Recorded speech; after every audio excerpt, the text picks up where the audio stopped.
ಅರಸರುಗಳ 2ನೆಯ ಗ್ರಂಥದಿಂದ ವಾಚನ. ಅಧ್ಯಾಯ 24.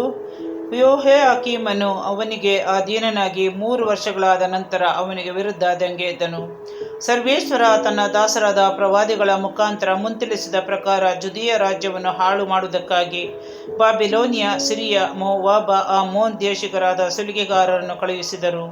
ನಿರಪರಾಧಿಗಳ ಹತ್ಯೆಯಿಂದ ಜೆರುಸಲೇಮನ್ನು ರಕ್ತಮಯವಾಗಿಸಿದ ಮನಸ್ಸಿಯ ದುಷ್ಕೃತ್ಯಗಳನ್ನು ಸರ್ವೇಶ್ವರ ಕ್ಷಮಿಸದೆ ಹೋದರು. ಅವುಗಳಿಗಾಗಿ ಯಹೂದ್ಯರನ್ನು ತನ್ನ ಸನ್ನಿಧಿಯಿಂದ ತೆಗೆದುಹಾಕಬೇಕೆಂದುದರಿಂದ ಸರ್ವೇಶ್ವರನ ಅಪ್ಪಣೆಯ ಪ್ರಕಾರ ಈ ಶಿಕ್ಷೆ ಅವರಿಗೆ ವಿಧಿಸಲಾಯಿತು.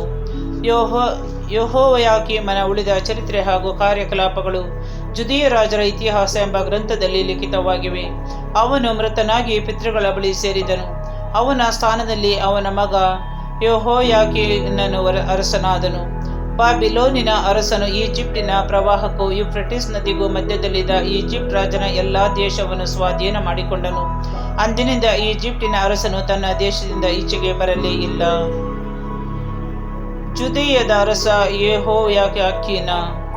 ಯೆಹೋಯಾಕೀನನು ಅರಸನಾದಾಗ 18 ವರ್ಷದವನಾಗಿದ್ದು ಜೆರುಸಲೇಮಿನಲ್ಲಿ 3 ತಿಂಗಳು ಆಳಿದನು. ಜೆರುಸಲೇಮಿನ ಎಲ್ನಾತಾನನ ಮಗಳಾದ ನೆಹುಷ್ಟ ಎಂಬಾಕೆ ಇವನ ತಾಯಿ. ಇವನು ತನ್ನ ತಂದೆಯಂತೆ ಸರ್ವೇಶ್ವರನ ದೃಷ್ಟಿಯಲ್ಲಿ ದ್ರೋಹಿಯಾಗಿದ್ದನು. ಅವನ ಕಾಲದಲ್ಲಿ ಬಾಬಿಲೋನಿನ ಅರಸ ನೆಬೂಕದ್ನೆಚ್ಚರನ ಸೈನ್ಯದವರು ಜೆರುಸಲೇಮಿಗೆ ದಂಡೆತ್ತಿ ಬಂದು ಅದಕ್ಕೆ ಮುತ್ತಿಗೆ ಹಾಕಿದರು. ಅಷ್ಟರಲ್ಲಿ ನೆಬೂಕದ್ನೆಚ್ಚರನು ಬಂದನು. ಆಗ ಜುದಿಯದ ಅರಸ ಯೆಹೋಯಾಕೀನನು ತನ್ನ ತಾಯಿ ಪರಿವಾರದವರು, ಸೇನಾಪತಿಗಳು, ಕಂಚುಕಿಗಳು ಇವರೊಡನೆ ಅವನ ಬಳಿಗೆ ಹೋದನು. ಅವನು ಇವನನ್ನು ತನ್ನ ಆಳ್ವಿಕೆಯ 8ನೆಯ ವರ್ಷದಲ್ಲಿ ಸೆರೆ ಹಿಡಿದನು.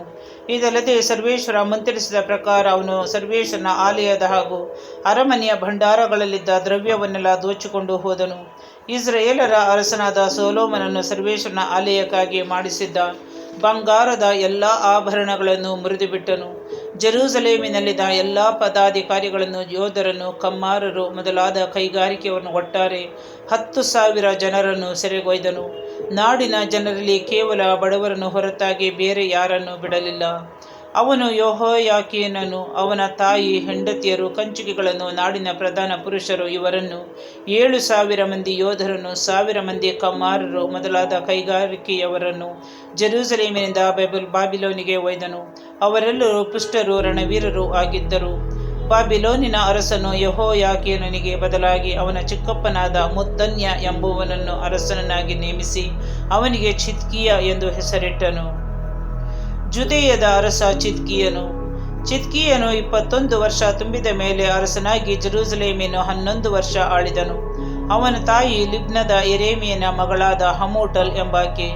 ಚಿದ್ಕೀಯನು ಯೆಹೋಯಾಕೀಮನಂತೆ ಸರ್ವೇಶ್ವರನ ದೃಷ್ಟಿಯಲ್ಲಿ ದ್ರೋಹಿಯಾಗಿದ್ದನು. ಸರ್ವೇಶ್ವರ ಸ್ವಾಮಿ ಬಹಳ ಕೋಪಗೊಂಡು ಜೆರುಸಲೇಮಿನವರ ಮೇಲೂ ಬೇರೆ ಎಲ್ಲ ಯಹೂದ್ಯರ ಮೇಲೂ ಇದನ್ನೆಲ್ಲ ಬರಮಾಡಿ ಕಡೆಗೆ ಅವರನ್ನು ತಮ್ಮ ಸನ್ನಿಧಿಯಿಂದ ತಳ್ಳಿಬಿಟ್ಟರು.